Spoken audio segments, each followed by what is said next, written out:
Kikuyu radios have been thrown into deep mourning na ũũ nĩ thutha wa gĩkuũ gĩa kaana ga cambĩki ũmwe wao mũnene mũno ũĩkaine ta Alice mwene Naivasha. Her daughter has sadly passed away.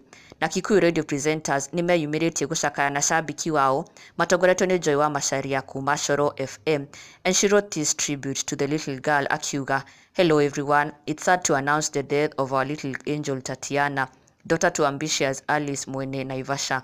May the Lord give us the strength to accept this, and let's all come together for our girl." Meetings for burial preparations to take place at Homeland, Thika Road from 6 p.m. tomorrow.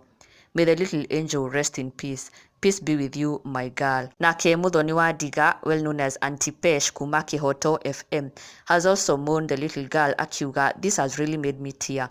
May the Lord give you strength, our girl Alice. Go well, Toto, Tatiana." Ona Anwa Lawrence Danatigo na thutha, she said, "We speak peace over the family in Jesus' name.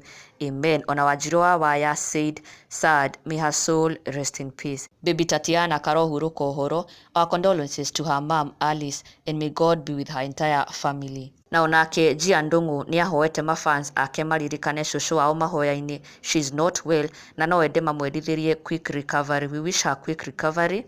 Neno niyo ndumiriri ekurekereirie akiuga, "Wish my grandma quick recovery, and we wish her quick recovery." Shushu wa Gian. Na ndukariganĩrwo gũsubscribe gũkũ gwa Kikuyu Entertainment News, kũrĩa tũkũrehagĩra the latest and trending Kikuyu celebrity news as soon as they happen. Join the team, subscribe now, and you'll never miss an update. Oho, follow us on Facebook at Kikuyu Entertainment News na TikTok at Kikuyu Entertainment News for more trending topics.